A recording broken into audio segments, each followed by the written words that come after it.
And so going deeper is to say, okay, that information comes from somewhere and it comes from your spirit. It isn't just something you made up or pulled out of the air. That was your spirit flashing. I remember hearing the phrase, feelings are the language of the soul. And Mm. so why would we discount the language of the soul? Welcome to Intuition Unlocked, the podcast empowering empathic women who feel misunderstood, overwhelmed, or disconnected from their intuition, begin to trust their sensitivities, find inner clarity, and show up with embodied, unstoppable confidence in their daily lives. I am your host, Olivia Ashley, an empath and intuitive, and I am so happy you're here. Hello, everyone, and welcome back to Intuition Unlocked. Today, I am joined by Christine Lang, a sought-after medical intuitive and author whose upcoming book, Ask Your Spirit: Receiving Life-Changing Wisdom from Your Elevated Intelligence, offers a powerful roadmap to help you create a direct connection with your spirit and receive clear, life-changing guidance. In this conversation, Christine shares what spirit is and how to build a connection with your spirit so you can make grounded, intuitive decisions with clarity and confidence, why physical symptoms often carry messages from your spirit, and how you can begin to decode what your body is trying to tell you, and many simple and powerful ways you can start building a stronger relationship with your inner wisdom, which will help you move through stress, life challenges, and even relationship struggles with more courage and clarity. This conversation is seriously one of my favorites to date. And if you have found your way here, then take a moment to open your heart and enjoy this episode. Let's get into the conversation. Welcome, Christine, to Intuition Unlocked. I'm so excited to have you here. Thanks for having me. It's great to be here. Well, we are here to talk about your beautiful new book, Ask Your Spirit, which will have just launched when this episode airs. And in it, you guide readers to receive life-changing wisdom from their elevated intelligence, aka their spirit. And I Yes. really have found it as a gentle but powerful roadmap for beginning to deepen this inner dialogue. And I'm really excited to talk about it with you today. Oh, thank you so much. I'm so glad we could get you a copy before the podcast so you could read it. Me too. I'm loving it and I'm just devouring it. So thank you. And I can't say enough good things about it so far. So many of my listeners might know you, some may not. So I would love to just start to talk about your fascinating evolution from attorney to medical intuitive and author. Can you take us back to the beginning of your spiritual journey and how you first began to recognize your own spirit's voice and really how that led you on the path you're on today? Sure. I never intended this to be my path. I was in law school. I'm in my second year of law school in Southern California, developed terrible allergies where I was sneezing all the time. My eyes were watering. I mean, I just looked like I was having this major hay fever attack 24/7. And it was before the meds they have now that don't make you drowsy. So my options were, take a Benadryl and drink Diet Coke to stay awake or just walk around with a box of tissues. And when I graduated law school and moved to the East Coast, they got worse. And I thought, this is insane. And I started looking for a cure for my allergies when studying what was then called alternative medicine and used homeopathic remedies. And my homeopathic remedies got rid of probably 40 to 50% of my allergies. And that kept me going. It's like my spirit was leaving a little trail of breadcrumbs for me. And I realized when I was more stressed, I had more allergies. So I started doing yoga and Tai Chi and studying Buddhism and developed a meditation practice, all to alleviate stress. And then my Tai Chi instructor encouraged me to get a Reiki attunement, start learning how to channel healing energy, which I thought was a little odd, but my lawyer brain had trouble with it. But I'm like, all right, I'll try it, and that helped my allergies even more. And so when I started offering friends an energy treatment, I would say, well, let me come home and take off my lawyer suit and sit and meditate just to change channels in my brain from aggressive lawyer to peaceful healer. And I started just sort of knowing things. A girlfriend of mine had really bad back pain. It was excruciating for a couple of days. And so she said, I'll meet you at your house when you get off work and please put energy in my back. And so I sat and meditated and I just heard, I had this knowing in my head of just, she's afraid she can't get pregnant. And I thought, oh, that can't be right. She's not even trying to get pregnant. And I ushered it away like any other thought in meditation. And it just kept floating back. And it was just so gentle. And I'm like, this is really strange. So when my friend came over and I laid her down on my guest room bed and started putting healing energy in her back, and I said, by chance, do you have a fear you can't get pregnant? And her eyes flew open and she said, how do you know that? Nobody knows that. We haven't even told anybody. And I was like, ooh. And I said, I don't know. It just came to me in meditation. And she said, well, who told you? And I'm like, I really don't know. And so we kept talking about her fears that she had, and I was putting energy in it. When she stood up, the pain was 100% gone. And both of us were shocked. And so she left, and I went and sat in my meditation chair and said, who am I speaking with? And my spirit said, welcome home. And tears started streaming down my face. And she said, this is who you came here to be. Get ready. And I started sitting in meditation for 3 or 4 hours a day, and my spirit would just tell me, I'm going to show you this when somebody's storing negative energy in their throat, and you're going to see this when somebody's lungs are compromised, and I'm going to give you this signal when somebody's liver needs to be cleaned, and just different things that I was starting to pick up bits and pieces of. And so I was really completely self-taught, and my friends got better and they told their friends, and soon I had strangers coming to the house and asking for a treatment, and a practice was born, and that was like 29 years ago. So that's how we got here today. And now I work with clients and other healers in helping people understand the messages behind their symptoms and also behind just the struggles they have, the things that are going on in their life. Wow, what an incredible journey. And also just it's a really testament of your trust muscle of just being able to really trust yourself and follow what you felt was most right when you really had no other options or no one really backing you. And then to trust this whole system that you're getting and receiving and being able to then apply it and find people who needed it and help them. That's incredible. Well, thanks. I love that phrase, trust muscle. That's great. And I think that the universe also sort of puts people on your path for a reason, right? It's not a coincidence that friend, it's not that her back went out to help me, but all of that, conspired for her to get that powerful message and to know how she was impacting her own body. And for me to see, oh, wow, this is real. Like I'm getting information that I have no logical way of knowing, which is the Webster's definition of intuition, right? There's no logical way you could know it, and yet you know it. That's a really good reminder that you said, because I think sometimes we want to obviously help ourselves, heal ourselves, get the messages for ourselves. But in reality, there's this beautiful connection that is happening between so many of us, and we never know what will ripple out or what will happen because of these connections. So, oh, that's a good reminder. And to really get us all on the same path of understanding as we begin this, can you describe how you would define spirit? Okay, so I think that our soul is a piece of God, a piece of the oneness, of the infinite. And each soul that incarnates, one of the reasons it incarnates is to practice manifesting or creating. But the soul doesn't want for anything. The soul doesn't care if you have a blue car or white car or, big house or small house. And so we're given an ego mind. And the ego mind's job is to compare, contrast, and choose. And so it will compare and contrast and decide it likes blue cars better than white cars. And it will also compare and contrast. Wow, when I touched the hot burner, that hurt. Now I'm going to pull my hand away. I'm not going to do it again. So it develops fear-based responses as well, but a lot of preferences. And so your spirit is roughly, obviously, this is a rough approximate, is roughly 80% your soul and 20% your ego mind's preferences.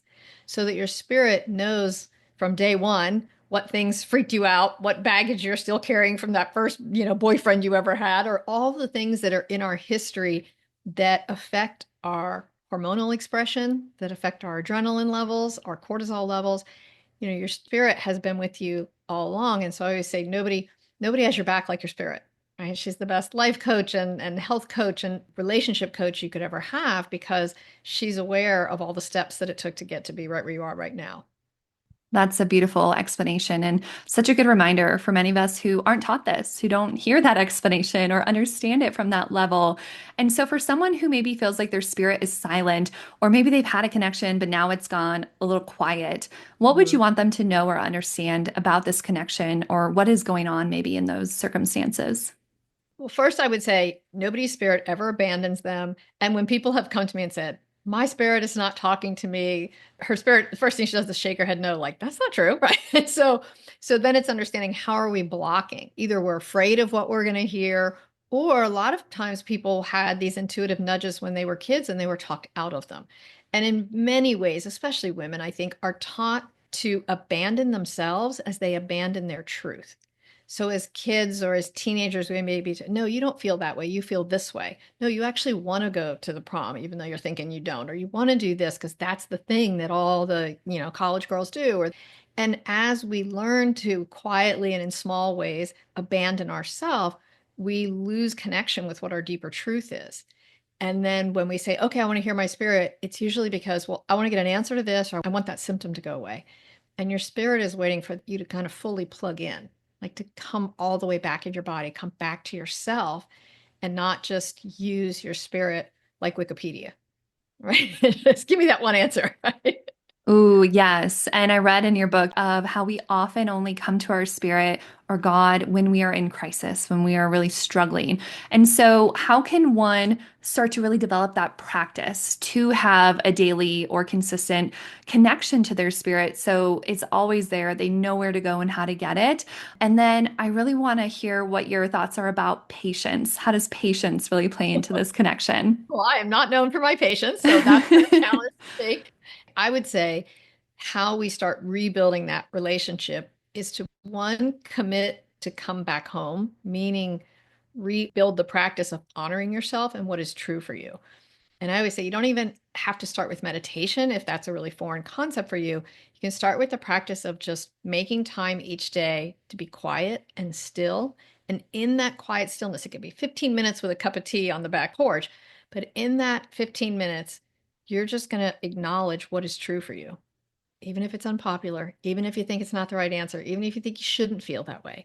But just that practice of here is what is true for me begins giving your internal voice the microphone, right? And that starts plugging you back in and connecting you with your spirit, where you're not trying to outrun what is true for you because you're afraid it'll make you have to make a choice you don't want to make.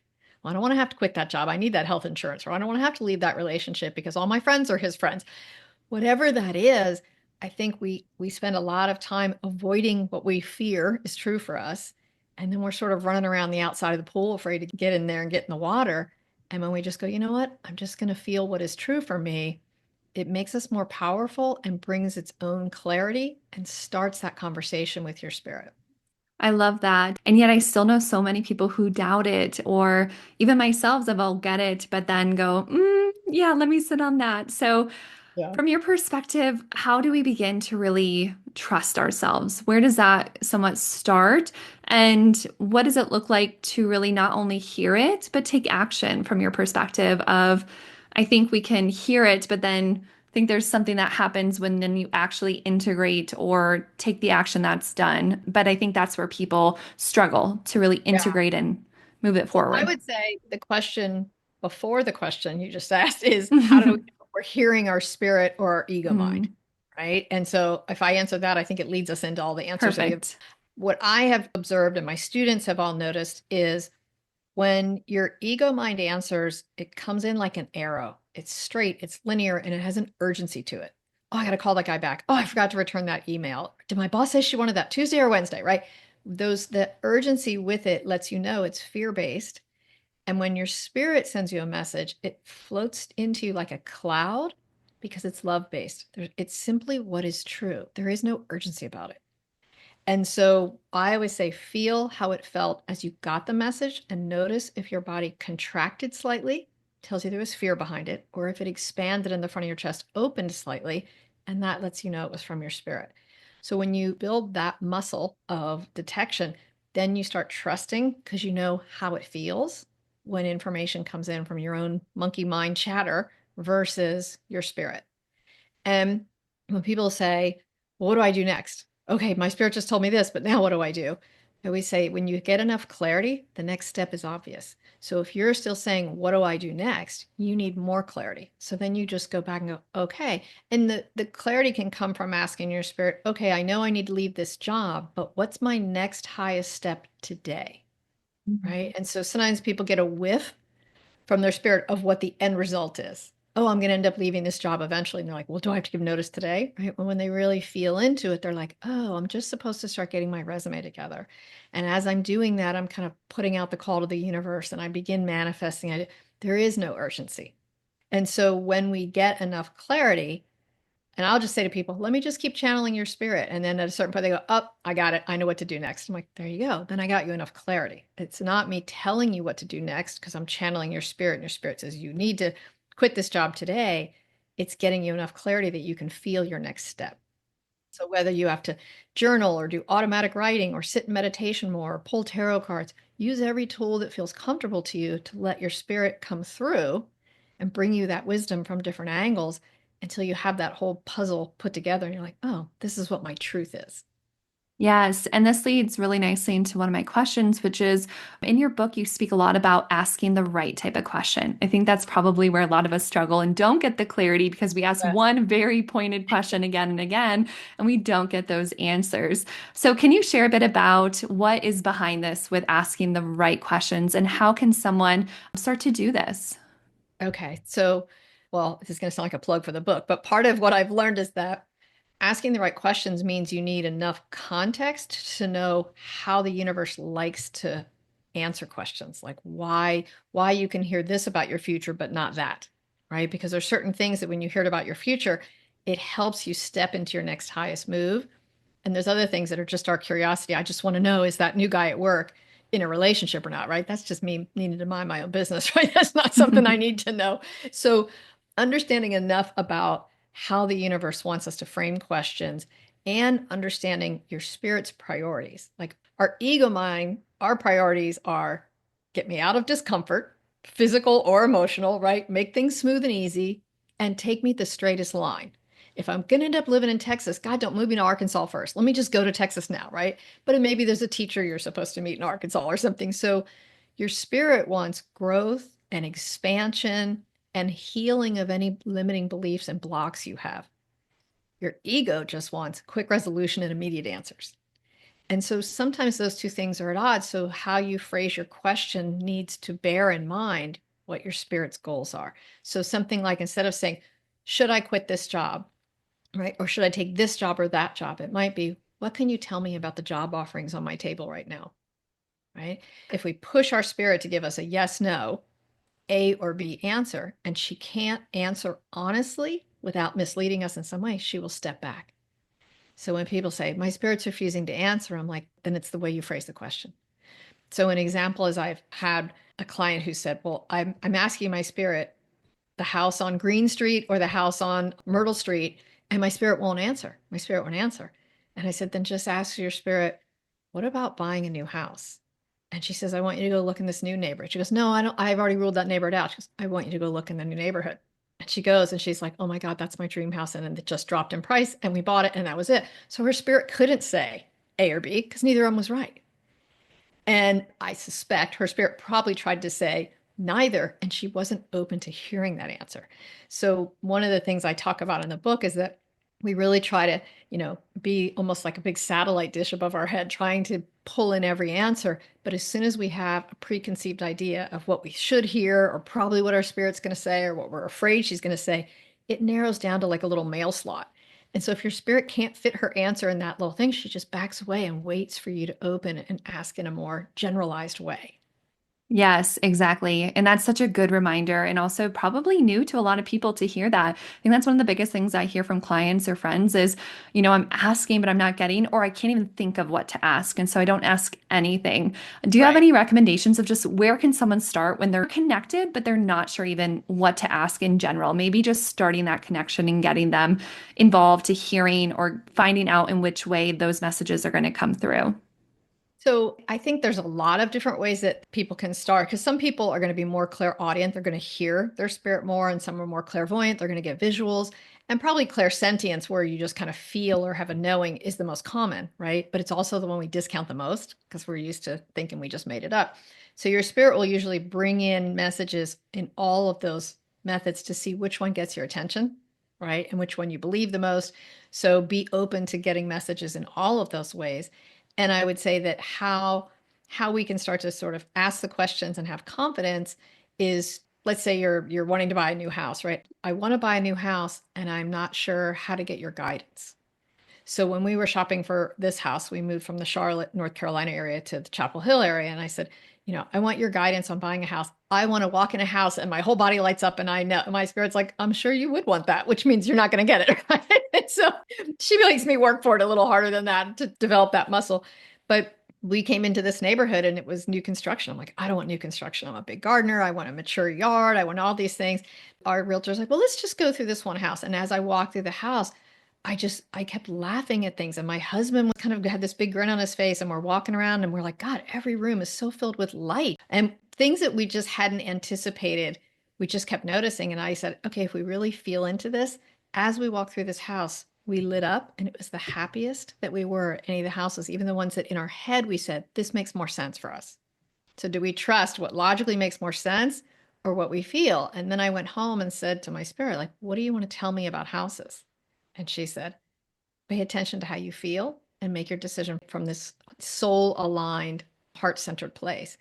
And we bought this house and it was absolutely the right thing to do. And we love it so much more than some of the other places we were looking. So I think being open to how your spirit wants to bring you messages versus sometimes people come to me and go, well, I've been doing the automatic writing and the answer isn't coming, or I'm pulling a tarot card and I'm not getting it. And we try to sort of shove our spirit into it. This is how I need it to look when the universe sends me a sign. We have to stay open to receiving however we receive. I love that story. That's such a truth of, yes, you might want it in certain ways and these check the boxes, but in reality, I think intuition and spirit really is so connected to your feelings and connected to that center that I think we somewhat discount because we are like so used to just processing and in our mind. But in reality, your body and your just being can tell you a lot. And so one of the things that really stood out to me when I got your book was it was really phrased as going beyond just trust your gut and that working with your spirit goes so much deeper than that when we hear that or we're told that and everyone gets I think messages way beyond just trusting your gut, but I would really love to get your take on just what that really means and why that's so important to understand, especially as a culture who still is kind of stuck in just trust your gut. And maybe at least we're starting to understand that a little bit better or use the word intuition. But this goes to such a deeper level. And I really want you to be able to highlight that to my listeners. Okay, thanks. Yeah, I think that the basis in truth of the trust your gut is that your central nervous system knows your truth frequently before you do, right? When you meet somebody because they just got hired in your company and they walk in and you're like, oh my God, I love her. We're going to be best friends. And there's no way you would know that, but your whole body lights up. Or the same opposite. Oh my God, that person is bad news, right? Sure enough, they turn out to be a big troublemaker. And so I think our central nervous system responds to the person's energy and the energy of what I call the script we may have written together. So everybody's had like one amazing teacher, usually in high school or elementary school. And that teacher, that's usually a karmic contract that teacher was going to play in. And so when we met them, our central nervous system went, oh, it's you, right? And there was some recognition. And then we use our brains to discount it, right? We use logic to, well, I've only met this person for 1 second. How would I know? Blah, blah. And so I think the trust your gut, where it stemmed from was acknowledging, because so much of our central nervous system relays information to our gut. Right. So if your central nervous system flashes that information to your gut, to your heart, and to your brain, but in the brain, we talk ourselves out of it. So initially, I think there's some merit to it, but this is much deeper because so often, especially as women, we are taught to be, quote, non-emotional, right? Be logical. And we live in a culture that's very kind of male dominated, right? It is very much patriarchal based. And that male energy is logical, linear, and direct. And so if things aren't logic sounding, we tend to discount them as probably not true. And so this has really been, I think, hard for women and has oppressed a lot of their power because so much of women naturally are more intuitive than men. Your intuition comes from your female energy, and we all have male and female energy, but women naturally have more female energy. And so women tend to be more intuitive and can access their intuition more easily. And so if the thing that allows women to be more accurate gets discounted, then the male energy stays in power, right? And so there's this subconscious, probably not conscious, suppression and oppression of that knowledge and that wisdom source that I think has done a discredit to our whole culture. And so going deeper is to say, okay, that information comes from somewhere and it comes from your spirit. It isn't just something you made up or pulled out of the air. That was your spirit flashing. I remember hearing the phrase, feelings are the language of the soul. And so, why would we discount the language of the soul? And yet, from the time we're little, from the time you go into kindergarten, you get the little smiley face if you do your math sheet right. No teacher ever said, "How did you feel about that math?" We didn't have any classes on feelings. We didn't have any classes on emotions or how to interpret them. But we have all this stuff on logical, linear type learning. And so, there really is this tendency to lean in towards what logically makes sense and away from what we feel intuitively. And so to lean more heavily into that is to sort of, I think, correct the scales, right? And balance it back out where you're saying, okay, what truths can I access through my intuition, through accessing my spirit and her wisdom? Yes, and really in your book, you answer a lot of that. Of there's so much you can answer when you're connecting to your spirit and when you're really listening. And so I'd like to shift into some of that, which is you really talk a lot about how our personal wellness is so closely tied to how we listen and act on our inner guidance. In your book, you start really with firstly connecting us to spirit, getting us dropped in, but then moving into really highlighting how much our physical symptoms can be messages from our spirit.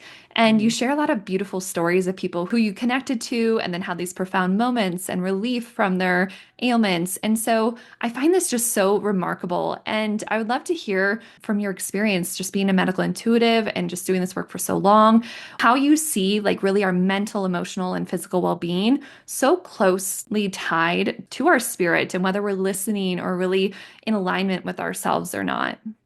Yeah, I think our body serves as like a messaging board where our spirit leaves messages for us, and we call those symptoms. Right. And sometimes there are also situations, right? I'm stuck at a certain level at work and I never get a promotion, or I get fired at every job after 2 years, or these different circumstances or physical symptoms that happen. And it's our spirit trying to point us towards a limiting belief we have, or a way that we're not honoring ourselves in relationships, or the way that we have really ugly self-talk and we're overly critical of ourselves. These different things where those circumstances are there to help you shift. And so I always say your body isn't the enemy, it's a place for your spirit to help you as a guide. When people really get that concept, they shift from being critical of their body to being curious about how their body is currently serving them. And I know so many, I mean, I've probably helped 14, 15,000 people over the last 29 years. And one of the universal things that comes out of their healing is that they go, oh, my symptoms really were a service to me. That really helped. So, for instance, my allergies, when I started getting messages and hearing my spirit, she said, well, let me tell you about your allergies. You have such ugly self talk. You're literally allergic to how you talk about yourself. And when you're in law school, you are driving yourself so hard. If somebody gets a better grade on something than you, you're just relentless in how critical you are. And you're up against people from Harvard and Yale, and like, that's not where you went to school. So, yeah, you're not going to get the top grade on the test. And yet you're so hard on yourself. And I started over the next 18 months transforming my self talk. And as I did, my allergies just got less and less, to the point where the inside corner of my right eye would itch and I would say, okay, what was I just thinking? Oh, yeah, I did just say something negative about myself. And so at the end of that period, I had zero allergies. I mean, now I live in the middle of the pollen belt in the South, and I have zero allergies. But even more importantly, I transformed how I talk to myself. So I just transformed that whole relationship. And that pattern of following the trail of the symptom or the circumstance to understand, oh, here's how I can improve my life and expand it exponentially, is how I try to get my clients to shift seeing these things that they feel stuck with. That makes a lot of sense when you start thinking about it, that your body's really showing this very physical way of, hey, I'm trying to get your attention and you're not listening. So, how can one start to really notice, I guess, or take notice or start to think? I think it's just a paradigm shift of Yeah. instead of, oh, this is happening, I'm going to go reach for this or go try to get help in this way, which you might need and please do. But Sure. like you said, I think there is always messages to be heard or things underneath of why this is coming forward. So, how can one start to begin to maybe interpret or relearn this methodology of, wait, I can go in and really check? Yeah. Well, I always say that chronic symptoms are the things we really want to pay attention to, right? I mean, if I just trip off the curb now and I sprain my ankle, I should go to urgent care and get it taken care of. But chronic symptoms almost always contain messages for you and emotional components. So that emotional stuff that's going on might be 50% of why you have those IBS symptoms, or it might be 98% of why you have those IBS symptoms. But thorough healing is going to involve dealing with that. Right. Mm. And so when you join my email list, I send you a free guided meditation that helps you sit and get a message from your body about a particular symptom. And you can do the meditation as many times as you want to cover all different symptoms. But that's a really good way to get started in just being open to that conversation, being open to that feedback from your body about what's actually going on. You know, on the surface, here's the symptom I don't like, but what's at the root of that? I love the analogy of if you just take a weed whacker to a weed, it comes right back. But if you really pull the whole root out, it's resolved. And that's for me total healing is we want to get to the emotional root of something and resolve it. Yes. And so, really getting that insight can help you take the right action, can help you adjust and shift whatever needs to be shifted to help alleviate those symptoms. Because I think sometimes also, for some people, we just want the answers. Okay, this is your reason, and you have the answers, and now all is good. But in reality, it's like that's step one. But having this connection to spirit's really going to allow people to know where to start and to be able to trust themselves, probably that they are capable of figuring it out and then taking the right steps to help themselves in the right way. Right. So, an example is I had a client a few months ago who she and her good friend started a business that was wildly successful. And yet, that really was not an equal, even though it was 50-50 ownership, her friend had a lot more power and was very dominating and oppressive in this friendship. And as they got more and more successful, her friend started kind of dominating her more and more and becoming really critical. And she started getting IBS type symptoms.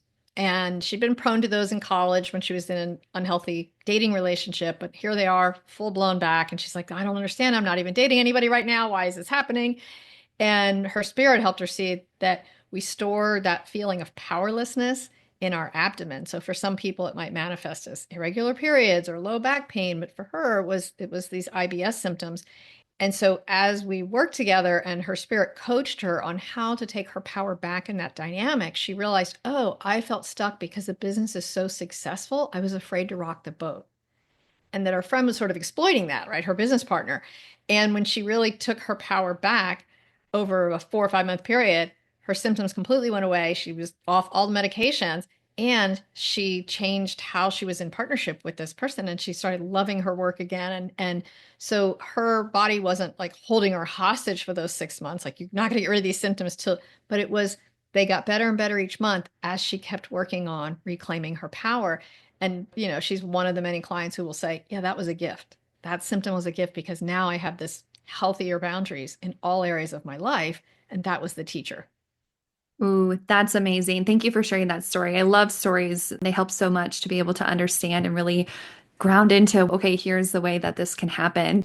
And that brings me to really the relationship aspect, that there's so much that can be uncovered around our relationships when we're tuning into our spirit. And that can help us navigate these, whether they're challenges or just unloading the things we've learned as children. So, Mhm. do you have an example or a story within this realm, or even just want to give an overview of some of the common things you can see spirit helping with regarding relationships? Well, and I will say one of the things about relationships is that our relationships with our parents are some of the first mirrors we have of ourselves when we're kids. So we develop a lot of the beliefs we have about how worthy we are and how lovable we are and how much we're too much, right? If we're too sensitive, that we can learn from our family of origin. And then we take those out in the world and our ego mind looks for evidence that they're true. So we tend to collect people who might say, yeah, you're too much or you're this or that. So we can end up in this sort of revolving cycle. If you're dating the same kind of person or having relationships and friendships end because of certain issues, a lot of times that's a call to go and heal an untrue belief that you were given as a kid, right? Or that you developed in high school or in your 20s. And so when we can look at it in that way of not, oh, I'm always stuck, or I always pick the wrong guy to date, or I always do this wrong, or I keep picking the dumb jobs. When we look at it like, okay, here's this pattern, where did I learn this? And what truth is it showing me that I learned that's an inaccurate or limiting belief about myself? And so often we learn to either give our power away in relationship or don't rock the boat or be the people pleaser. And it's understanding these different ways that we're trying to stay connected to our parents and keep them going strong when we were kids. and we learn kind of what our value is. Oh, I'm the funny one, or I'm the helpful one, or I'm the good girl that never makes trouble. And we take those roles out into our relationships in some form or another. And sometimes we're just trying to be not that, right? Somebody will say, well, all I want to do is date somebody who's not like my father. So of course they just end up becoming their father in the relationship, right? They take on that role because you're going to work that dynamic out somehow. So I think when we get physical symptoms so often, it's always related to relationships, but sometimes it's your relationship with yourself, like me with my allergies, right? And allergies aren't always about how you're allergic to self-talk. You could be allergic to certain beliefs you have. I've had people have allergies who were allergic to how they thought God was unfair. And so there's different things where as we heal these inaccurate beliefs, the symptoms go away. And it really is this sort of compass guiding us home to a truer understanding of ideal relationships for each of us. But your relationships are sort of a mirror of things you believe about yourself and God and the world and how fair things are. I think that actually, as much as that makes you go, oh gosh, I have to really look at my beliefs and look at what I've really thought and just almost from a like an outsider perspective, removing those feelings or those attachments that you have from being in those roles, but kind of going, oh, like in reality, this is kind of how I was programmed in a way. This is how I was nurtured. This is what I didn't get. And now I'm replaying that. And then I can change that. I don't have to Right. keep living that out. And I love that spirit can help you do that, to really find the root and then help you adjust from there so you don't have to keep doing that. I'm really curious around like mothers or children. How can we help our children really go about their life? Maybe they don't have a connection to spirit yet, or maybe they do and they don't realize it. But I think that there's another layer of as much as we're always working on our relationship and there's so much value there, I think there's such this intersection of how do we help our children now, especially as those of Yeah. us who are in this space and are so deep within just wanting to help ourselves, help others. Do you have anything to share around that aspect? Yeah. I raised two boys who are in their early 30s, and I remember saying to them, like, I'm going to put two enlightened men in the world if it kills me. Like this is my mission. And what I would say to them is, I think it's not my job to answer all the questions for you. It's to teach you how to trust your own intuition. And so when you're at school or you're with your friends, if it feels bad, it is bad, and you don't have to know why. Just kind of extricate yourself from that situation or bookmark it in your head, and then come home and explain it to me, and I'll help you piece together why it felt weird when that one kid was talking about cut in class, or why it felt weird when the teacher was saying that one thing. And then that gives them the shorthand for their central nervous system and their spirit. And they know, oh, I know when my stomach gets tight, I can tell that that kid's going to be nasty to somebody in a minute. Or when this happens, I can feel this and I know this about myself. And so when kids get plugged into their own truth, their own emotional truth, they take that through their whole life, right? They become more self-confident. They trust themselves. And to me, that's one of the greatest gifts of having conversations with your spirit is how much you get calm and confident in yourself because you start trusting yourself more. And we get talked out of that as kids, right? And through our schooling years. And so having that understanding and that goal what had me talk openly about my intuition to my kids, even when I got it wrong. I'd be like, oh, you know what? I thought I heard my spirit say this, but then I talked myself out of it and she was right. Or I misunderstood what my spirit was telling me and it wasn't to buy this, it was to do this instead.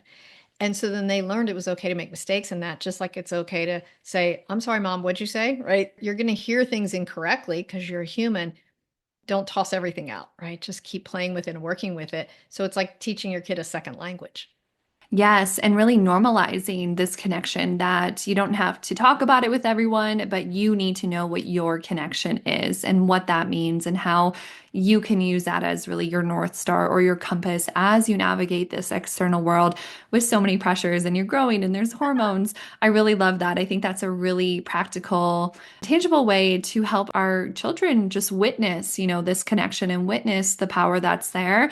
And then they get to find it in their own way. Yeah, so many of my clients are raising children. And one I've actually worked with two of her boys over the years. And he one day said, Mom, I like this girl, Susan, but she just feels heavy and I don't understand what that means. But I just keep hearing that word and like feeling that she feels heavy. And so they got me on the phone and we were talking and I said to him, I think energetically she leans on you because she wants you to be her rescuer. And he goes, yes, that. I feel like I'm carrying her around the high school campus. I said, okay. When that sense of heaviness comes to you, that's what that means. are you interested in that job? He goes, no, I'm not. I go, then she's not your girl. Right. And then he just decided not to ask her out and then kind of separated from her.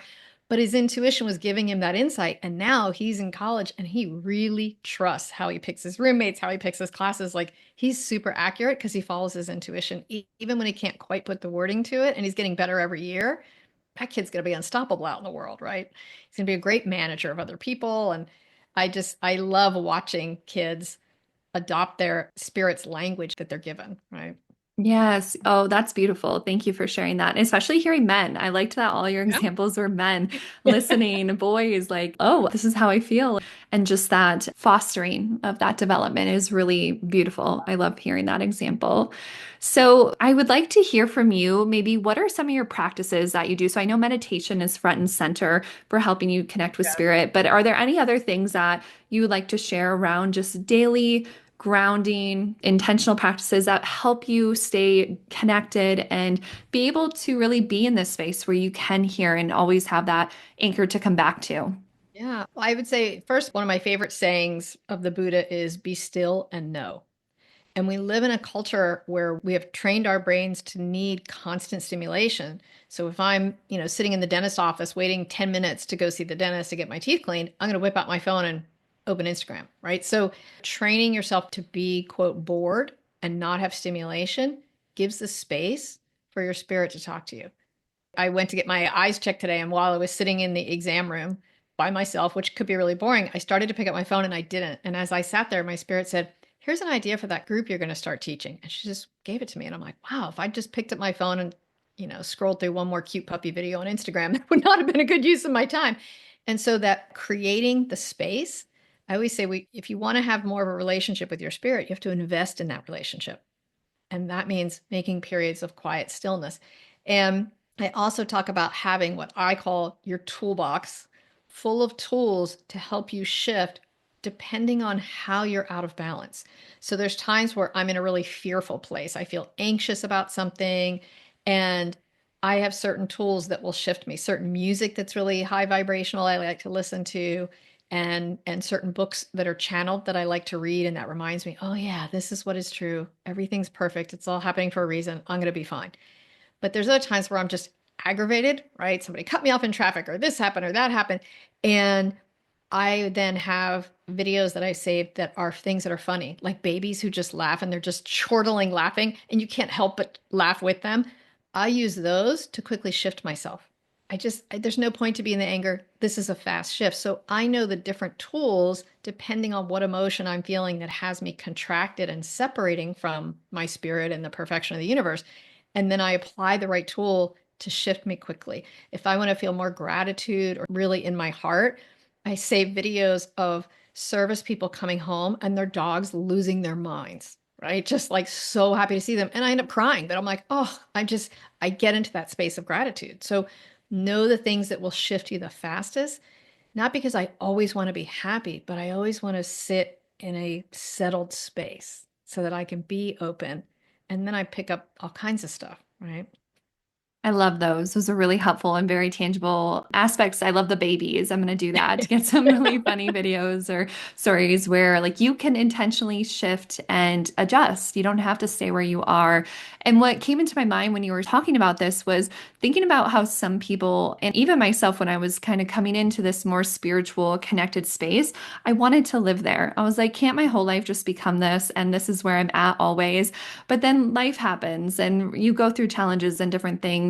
How does someone access spirit, be spiritual, connected, really understand and live in this way, but then still be a part of life? I think, how do you balance, find that lifestyle that really is where this is just a norm? It's another sense that becomes, it's not this like, this is my whole identity and now nothing else happens except this space. You know what I'm saying? I think Yeah, like I do. people have a hard I time. think your question is a brilliant one because so many people, like you said, as soon as we discover how peaceful you can feel when you're meditating, when you're in this space, you're like, well, of course, I just want to live here. That's the ego stating its preference. I want to not feel stress. I want to not feel conflict. I just want to be over here and feel like, everything's peaceful and unicorns and rainbows.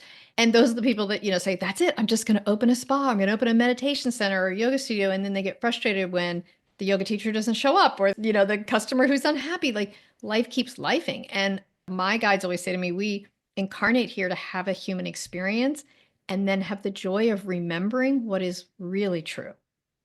So, what is really true is not human bodies are just frail and they're going to break down as they age, and people are going to have these symptoms they can never get rid of, and all these sort of things. What's really true is that your body can be used as a messaging center and a way to be a classroom for you to learn. And so, when we step into that, we can have one foot in each world, and it is about balancing back and forth. So, when my last dog died, I allowed myself to be the human who cried her eyes out for 2 days, and I didn't say, oh, she'd lived a long life and it was perfect. And now she's, going to maybe reincarnate at some point. None of that mattered. I just missed my dog. Right. So I make space to have the human reaction. And then I settle into the bigger truth of what's really going on. And I think that's our ideal is you're going to quote, leave your path in moments where you get frustrated or tired or aggravated or snappy because your husband loaded the dishwasher the wrong way or whatever. Right? So how quickly do I notice when I'm off my path? And how do I get myself back on? That's the journey. It's not go over here to this feeling of nirvana and stay there forever, because then we just stay in spirit form if that's all we wanted. We wanted that experience of leaving and coming back to our path and leaving and coming back to the path to really build that muscle. That's a powerful reminder. That's a really good one to just help us reframe why Yeah. we live the lives we live and why we have the experiences we have. And I'm definitely someone who it's just like, I know I signed up to have a transformative, change-filled life. Like every time I think something's settled, boop, something crazy Yeah. happens. Like it feels like a reality show. It's unreal. But then I've really learned to honor that and go, okay, then there's something here and there's something more I'm here to learn. And instead of where I used to really struggle or just shut down and say, I don't know how to process this. So that was a good reminder and One of reframe. the things, my oldest son one time came downstairs and he was in high school and he dated this girl for a very short period of time, as a lot of high schoolers will do. And he called her on the phone and broke up with her. And he came downstairs and he said, Mom, she was just crying and saying she doesn't want to go on without me. And like, what if it's really bad? Like, what if she's depressed forever? And like, what do I do? And I said, I don't know that you need to do anything. Just let her have her reaction right now. He goes, I don't think you understand how bad this feels. I don't think you're upset enough. Basically, you're not really feeling me. And I said, honey, if this was a movie and you were watching the movie, would you walk out and get popcorn right now?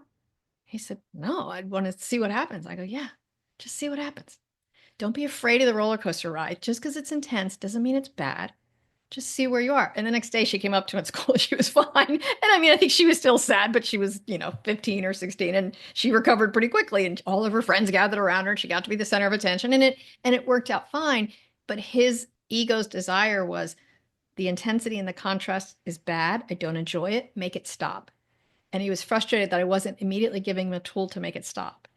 And I Mm. said, I think this is where you get life experience and you're going to become wiser and more compassionate and empathic. I'm not going to shortchange you on that. Like, you'll be fine. I trust you to handle this. And your heart is guiding you. You'll be fine. And it all worked out. But it gave him that resilience to know that intensity, even negative intensity, doesn't break you, right? He learned to be really trusting that there's a perfection.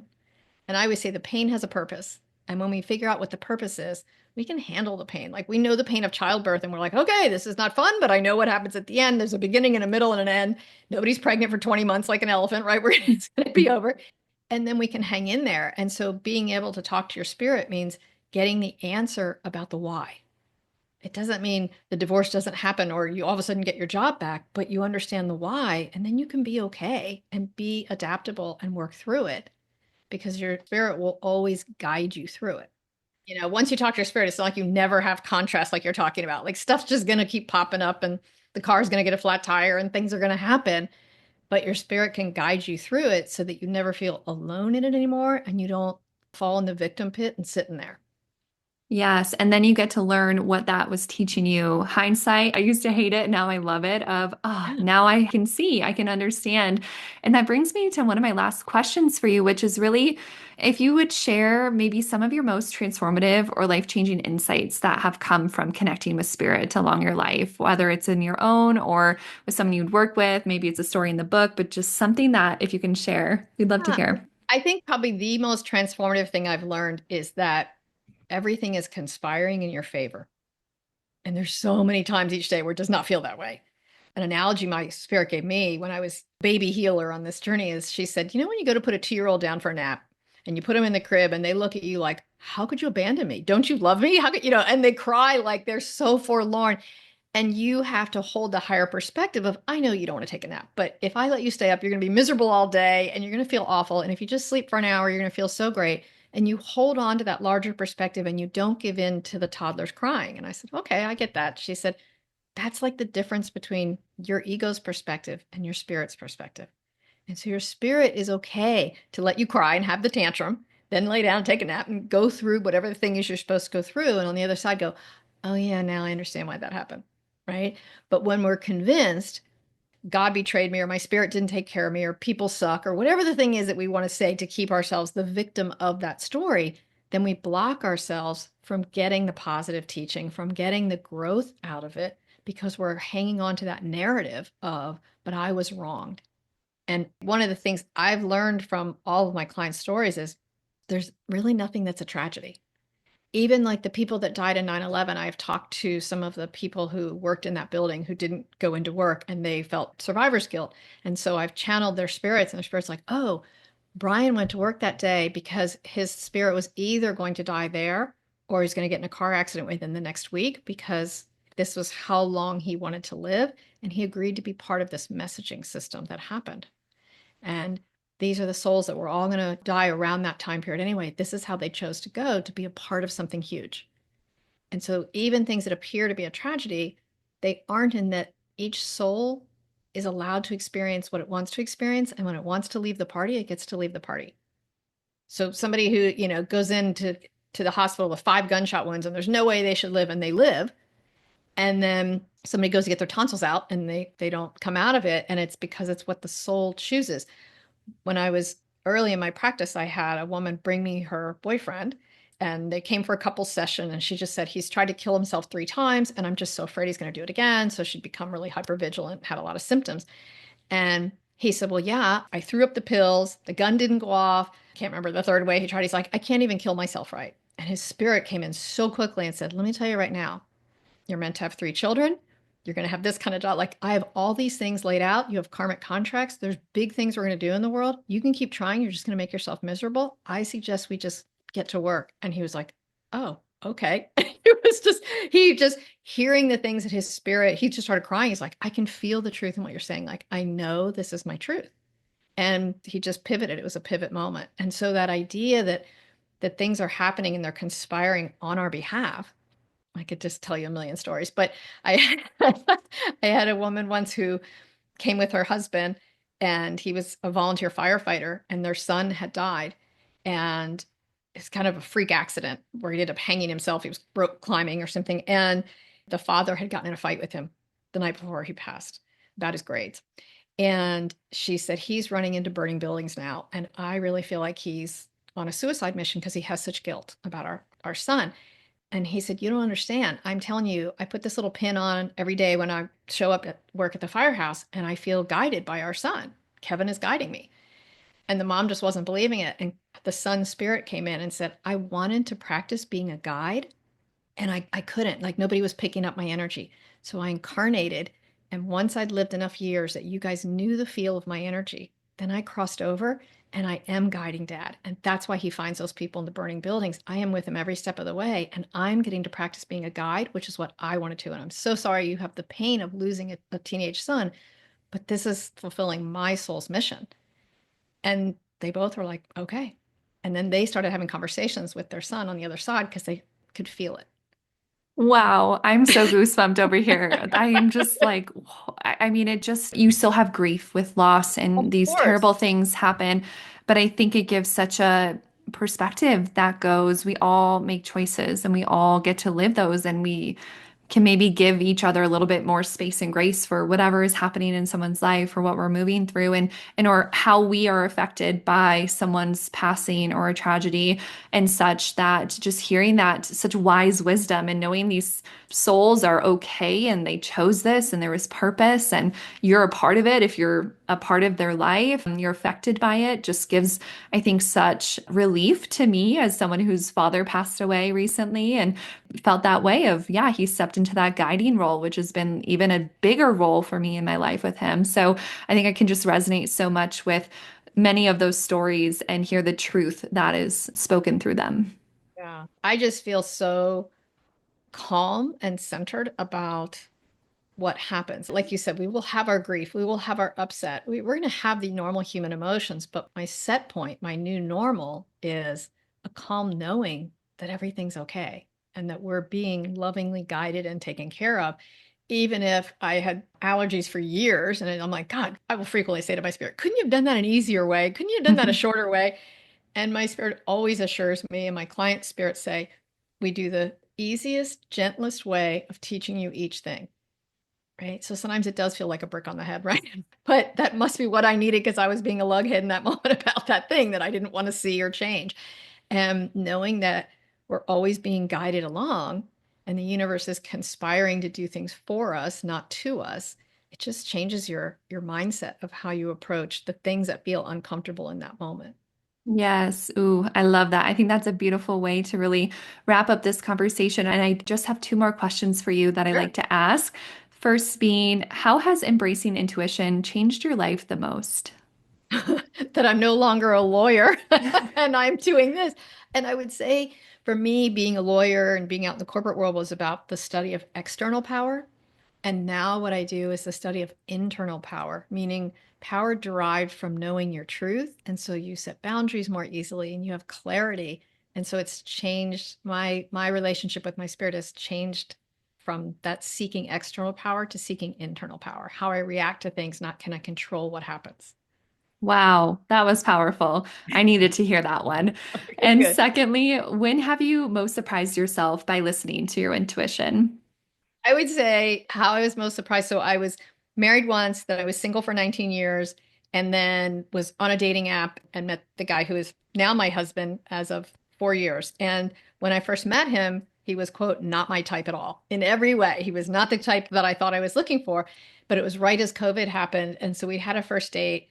Then we both went on to date other people. And then COVID happened, and we decided to be part of each other's COVID bubble because we both lived alone and we were single. And who each of us was dating lived further away. And they had kids and they were more of a risk for germs. So we ended up hanging out together. And then when people could go out and do stuff, we would have dates that we would cancel to hang out with each other. And my spirit finally said, will you pay attention to how you feel? Do you keep choosing to spend time with him? Because this is where your heart is safe. And that is your home. That's beautiful. Thank you for sharing that. Well, thank you so much, Christine, for being here, sharing your time, your energy, and so much wisdom with us today. I think this is such a powerhouse of an episode, and it was a really true gift to have this conversation with you. So I know my listeners are walking away with so much, and I would love for you to let everyone know where they can find your book, Ask Your Spirit, and how they can stay connected with your work. So thank you. I'm on social media everywhere on Instagram and Facebook and YouTube and TikTok under my name, Christine Lang, Medical Intuitive. And my website is christinelang.org. And you can order the book there, but you can also order the book from Amazon and Barnes and Noble and Books a Million. Wherever you get a book, basically, you can order it and it'll be on my website as well. And the website has all kinds of free resources and guided meditations and things that are free to use to help you start connecting to your spirit. Well, thank you so much for being the light that you are. I will link everything in the show notes so you can find her, including that guided meditation that she mentioned earlier. And thank you so much, Christine, for your time. Oh, thanks for having me. Great conversation. Thank you for joining me on Intuition Unlocked. If you enjoyed this episode, be sure to subscribe so you never miss a moment of insight, guidance, or intuitive inspiration. To dive deeper into our community and get access to exclusive content, head to my website at www.olivia-ashley.com and subscribe to my newsletter. You can also connect with me on Instagram at wildlyolivia for daily inspiration and updates. Remember, your intuition is your superpower. Trust it, nurture it, and let it guide you. Until next time, I'm Olivia Ashley, and I can't wait to connect with you again. Thank you for joining me